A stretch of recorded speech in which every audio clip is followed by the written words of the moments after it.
Sonia Sotomayor, Integrity. Sonia had every reason to become another statistic. She had all the excuses. She was a young Hispanic girl who grew up poor in the housing projects of the Bronx, one of the 5 boroughs in New York City. Her parents immigrated to America from Puerto Rico with very little education and limited income. At the young age of 8, she was diagnosed with juvenile diabetes. The following year, her father unexpectedly died. Her mother had to work long hours to keep the lights on and to put food on the table. As she grew up, Sonia saw the negative influences of drugs, violence, gangs, and crime. She walked through it every day on her way to and from school. Yes, her story could have been one of tragedy, the kind that is read about in papers and viewed on the local news. It also could have been a story of wasted potential, the kind you never read about or even discuss, but you know exists in abundance. However, this book is about role models, the individuals who change what is possible, the ones who fight the odds and refuse to give up in the face of adversity, the ones who inspire us to be what we don't think is even possible for ourselves. This is the story of Sonia Sotomayor, the first Hispanic American and third female to serve on the highest court in the land, the Supreme Court of the United States of America. The Supreme Court is called the highest court in the land because the decisions of the Supreme Court are final. A case must be appealed time and again by lower courts before it is even considered by the Supreme Court. Of the 7,000 petitions issued to get in front of the Supreme Court each year, less than 100 of those cases get heard. As a general rule, only the most compelling cases with far-reaching implications are considered. There are 9 Supreme Court justices who rule on each case, and the majority wins, whether it is a 9-0 unanimous decision or a 5-4 controversial decision. The decisions of the Supreme Court set a binding precedent for all other cases at lower courts and become the law of the land. For example, the Supreme Court provided a unanimous 9-0 decision in the 1954 Brown v. Board of Education case that deemed it unconstitutional to provide separate public schools for black and white students. This case reversed many state laws and initiated the end of legalized segregation in many states. Important civil rights cases that followed cited this precedent and argued that if it was against the law to provide separate schools, then it was also illegal to have separate drinking fountains, restaurants, and public pools. Landmark cases like this changed the direction and makeup of this country. Yet, hearing cases of this magnitude are part of the daily routine for the 9 Supreme Court justices, which is why the job interview is so rigorous and demanding. There are a couple of unique points about becoming one of the 9 justices who sit on the bench of the Supreme Court. First, it is not a job that anyone can apply for in the traditional sense. It's not like someone can submit an application or email a resume. The only way to get this job is to be nominated by the President of the United States. After being nominated, members of the United States Senate must confirm the nomination by voting for or against that person. Before the vote occurs, the Senate conducts a lengthy interview where members of Congress grill the nominee on every ruling that person has ever made and dissect every personal belief that person has ever espoused. The nominee is judged on his intellect, fairness on the bench, and character. Very little of the individual's personal and professional life is left unfettered. The reason for all this scrutiny is simple. An appointment to the Supreme Court is an appointment for life. No one can fire a Supreme Court justice, so it is important to hire those who can be trusted to apply the laws of the land fairly to each and every case. According to President Barack Obama, Judge Sotomayor possesses that kind of integrity. What Sonia will bring to the court, he said, is not only the knowledge and experience acquired over a course of a brilliant legal career, but the wisdom accumulated from an inspiring life's journey. What was not lost on the president was the significance of the first African American president nominating the first Hispanic American to the Supreme Court. He saw this moment as historic and her story as inspiring. He went on to say, "This is a wonderful day for Judge Sotomayor and her family, but I also think it's a wonderful day for America." He knew in his heart that this was yet another step in the right direction for this country. It's about every child who will grow up thinking to him or herself, if Sonia Sotomayor can make it, then maybe I can too. Those reading this chapter must ask themselves how this little girl succeeded to this level when so many others with similar barriers did not. There are several factors that help explain her rise to the top, albeit the most significant one was sitting in the front row when President Obama announced Sotomayor as his nominee for the Supreme Court. Sotomayor said, "I stand on the shoulders of countless people, yet there is one extraordinary person who is my life aspiration. That person is my mother, Sonia Sotomayor. I have often said that I am all I am because of her, and I am only half the woman she is. A number of studies indicate that the best predictor of a child's success in school is the level of parental expectations. Sotomayor said of her mother, she had almost a fanatical emphasis on education. Mrs. Sotomayor set this example by purchasing a set of Encyclopedia Britannica. Before the internet came along, encyclopedias were one of the few ways to gain access to facts and knowledge outside of school or the library. According to Sonia, they were the only family in the projects to own a set of encyclopedias. Her mother also sent her children to a private school. To pay for this type of education, she worked 6 days a week at a local hospital. In an effort to make more money, Mrs. Sotomayor wanted to go back to school to become a registered nurse. She could not afford the tuition, so she asked her children to work after school and during summer vacation. For 2 years, they all pitched in to make life better down the road. Sonia didn't see it as a sacrifice and said the experience inspired her to put an even greater emphasis on her education.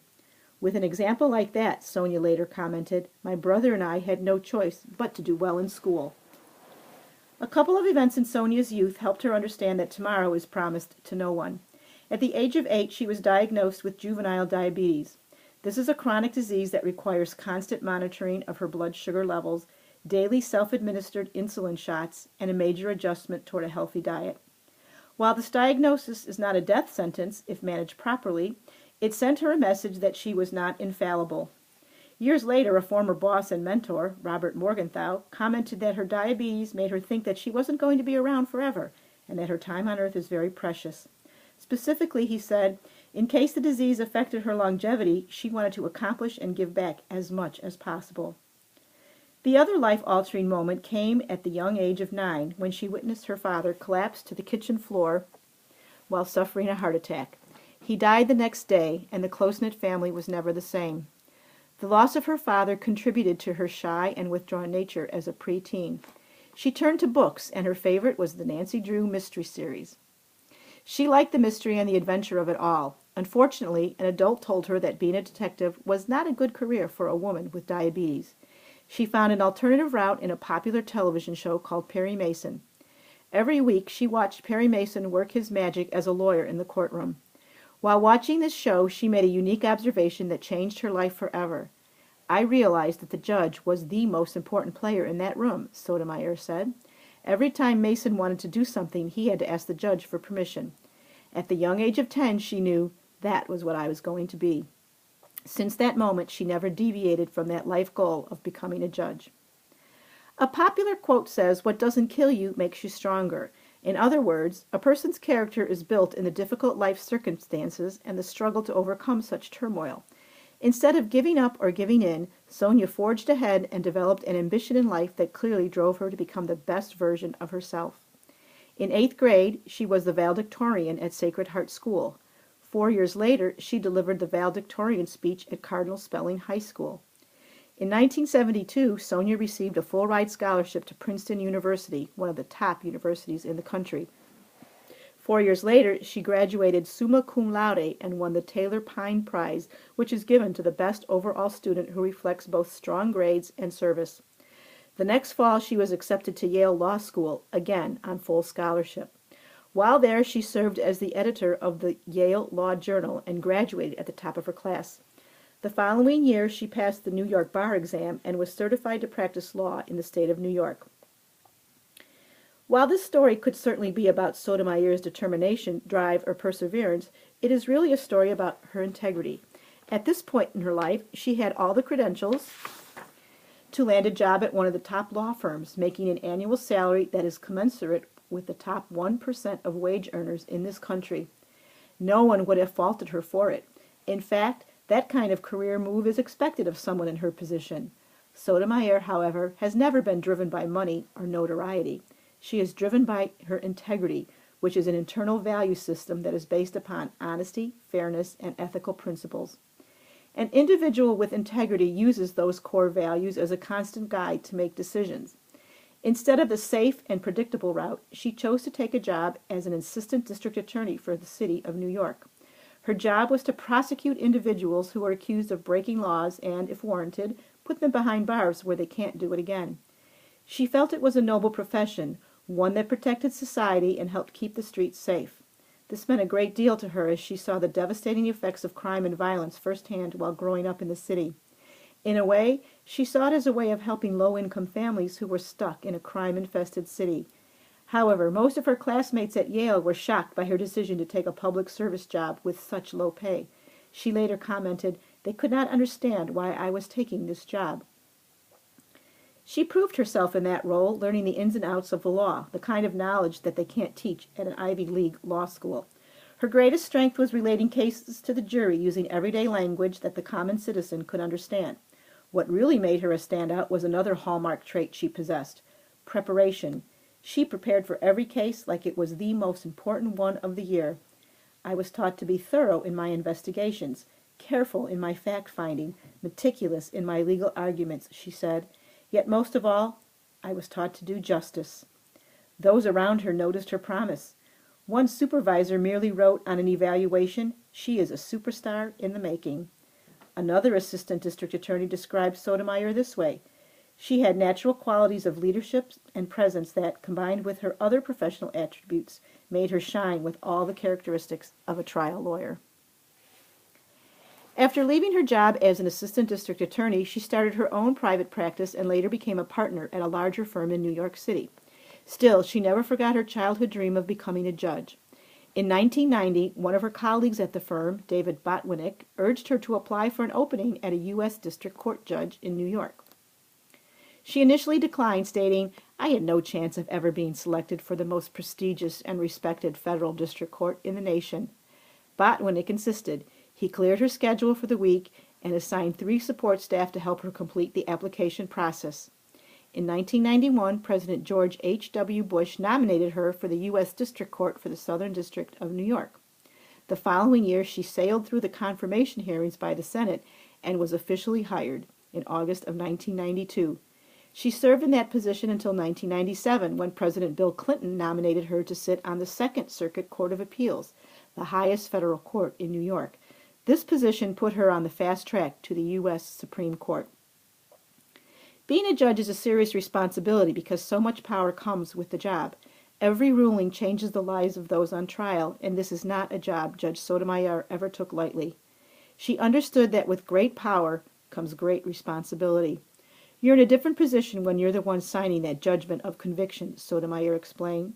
"It's your name that's on the line, and you're making the choice about how much time that person's life is going to be abbreviated in terms of their liberty." While sentencing deeply affects her, in the end, it's still about applying the facts to the case and making the best decision possible. One unusual and consistent quality has stood out about Sonia Sotomayor. She is nice. Whether it is people who worked on her staff in the courts or lawyers who tried cases before her honor, most everyone comments on how polite and caring she was to them.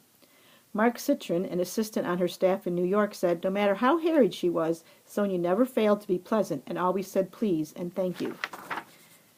Donald Zavalo is a lawyer who worked on the famous Major League Baseball work stoppage case that Judge Sotomayor presided over. He reflected, "Judges don't have a lot of time to make people feel comfortable in their courtrooms or spend a lot of time with people, but she made everyone feel comfortable. She had a really human quality that was striking." While some people might not think being nice or polite matters, perhaps the following comment will help change some minds. "She was clearly a remarkable person, and it wasn't surprising to see where she ended up," Zavello recalled. "We as Americans seem to root for friendly people who go out of their way to demonstrate kindness. It can certainly be argued that qualities like compassion, generosity, and civility are just as important as being smart, talented, and determined." When President Obama called Judge Sotomayor on her cell phone to inform her that she was his choice for the Supreme Court, he asked her to make 2 promises. The first was to remain the person I was, and the second was to remain connected to my community, Sotomayor related of the conversation. "And I said to him that those were 2 easy promises to make because those 2 things I could not change." Indeed, Judge Sotomayor never forgot where she came from. She has consistently provided pro bono work for Latinos who could not afford legal representation over the years, and she served on the board of directors for several organizations that look out for the rights of minorities. She believes that she routinely provided 8 or more hours a week to such important causes, which is equivalent to adding 1 full workday to her week. She clearly felt an obligation to give freely of her time and effort. In her own words, I, as an individual, believe that those of us who have opportunities in this life must give back to those who have less. Judge Sotomayor's story should inspire us all and remind us what is possible if we put forth our best each and every day. We all have to start somewhere, and Sonia started in the housing projects of the Bronx. Some 50 years later, those buildings have been renamed in her honor. No less than 13 high schools have already been named after her as well. Why? She is an inspiration and a true role model for many Americans. What's so refreshing about her is that she openly embraces this role and tries hard to set the best example possible. One former supervisor, Richard Gurgente, proudly said of her, she felt she had opportunities many others did not have, and therefore had a higher responsibility to be a role model. But by no means is she perfect, and she doesn't believe anyone can or should be perfect. However, her example is a blueprint that we can all follow. Find something in life that brings you passion and fulfillment. If at all possible, set short and long-term goals to turn that passion into your life's work. Don't let others tell you what is and is not possible for your future. Find the courage to turn your dreams into reality.